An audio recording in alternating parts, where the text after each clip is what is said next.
அட என்னப்பா இது, அன்னைக்கு ஒரு நாள் ஒரு கல்யாணத்துக்கு போயிருந்தேன். இது கல்யாணமா இல்ல ஏதோ அரண்மனைக்குள்ள வந்துட்டான்னு சொல்லிட்டு எனக்கே ஒரே கன்ஃபியூஷன். அந்த மாதிரி ரெடி பண்ணி வச்சிருக்காங்க. அட இது வெளியில யார் வீட்டு வெட்டிங்கோ இல்ல, நம்ம வேல்ஸ் வெட்டிங். நம்ம வேல்ஸ் ஐஸ்வரி கணேஷ் சார் இருக்கார்ல, அவங்களோட டாக்டரோட வெட்டிங் தான் இது. சரி நம்மள கூப்பிட்டுருந்தாங்களேன்னு சொல்லிட்டு என்னோட ரோல்ஸ் ராய்ஸ் காரை எடுத்துட்டு போய் பார்க் பண்ணிட்டு நேரா வெட்டிங் உள்ள போயிட்டேன். அட சும்மா சொன்னங்க, ரோல்ஸ் ராய்ஸ் எல்லாம் போயிட்டே இல்ல, சாரோட கார் தான். பாக்குறதுக்கே சூப்பரா இருந்துச்சு. நான் உள்ள போயிருந்தப்ப தமிழ்நாடு சிஎம் வந்திருந்தாங்க மணமக்களை வாழ்த்துறதுக்காக. உள்ள அவ்வளவு பெரிய செட்டப் போட்டுருக்காங்க. இதை சுத்தி முடிக்கிறதுக்கு எனக்கு 1 மணி நேரம் ஆயிடுச்சு. சரி டயர்டா இருக்கேன்னு சொல்லிட்டு அங்க போட்டு இந்த சோஃபால போய் உட்கார்ந்திருந்தேன். அங்க இருந்து ஒருத்தங்க வந்து இந்தாங்க சார் ஜூஸ் எடுத்து குடிங்கன்னு கொடுத்தாங்க. ரைட், அப்ப சாப்பாடுலாம் செமையா இருக்கும் அப்படின்னு சொல்லிட்டு நேரா டைனிங் ஹாலுக்கு போனா எனக்கு இந்த டைட்டானிக் படம் பார்த்த ஃபீல் தான் வந்துச்சு. அதுல கிராண்டா காட்டி இருப்பாங்களே, அதை விட பல மடங்கு கிராண்டா இருக்குங்க. உள்ள இவ்வளவு சூப்பரா இருக்கே. யாருங்க கேட்டரிங்னு கேட்டப்பதான் சொன்னாங்க, அம்பானி வீட்ல ரீசெண்டா ஒரு வெட்டிங் நடந்துச்சுல, அதுல பண்ணவங்க தான் இங்கேயும் பண்ணிருக்காங்க போல.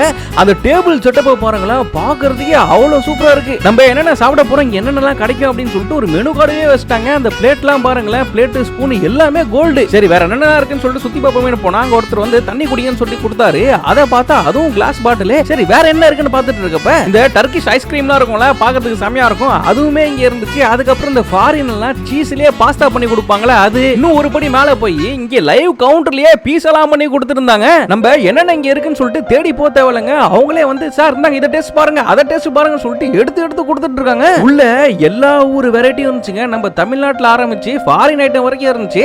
ராமேஸ்வரம் கஃபேல இருந்து தோசை எல்லாம் எடுத்துட்டு வந்தாங்க. அப்புறம் நம்ம ஊர் ஸ்டைல்ல தவால வஞ்சரை மீன் வறுத்துட்டு இருந்தாங்க. அது ஒரு பீஸ் எடுத்துட்டு அப்புறம் இறவும் வறுத்துட்டு இருந்தாங்க. அதையும் எடுத்து சாப்பிட்டு பார்த்தா டேஸ்ட் எல்லாம் அல்டிமேட். எனக்கு இந்த வெட்டிங்லயே ரொம்ப பிடிச்சது என்னன்னா, விஐபி மட்டும் இல்லாம பொதுமக்களும் வந்து சாப்பிடுற மாதிரி 8000 பேருக்கு சாப்பாடு போட்டுருக்காங்க. உள்ள விஐபி சைடு என்னென்ன மெனுல இருந்துச்சோ எல்லாமே இங்கே இருந்துச்சுங்க. நான் என்னோட வாழ்க்கையிலேயே இந்த மாதிரி வெட்டிங்க்கு போனதே கிடையாது. வெரைட்டினா வெரைட்டி, அவ்வளவு வெரைட்டி.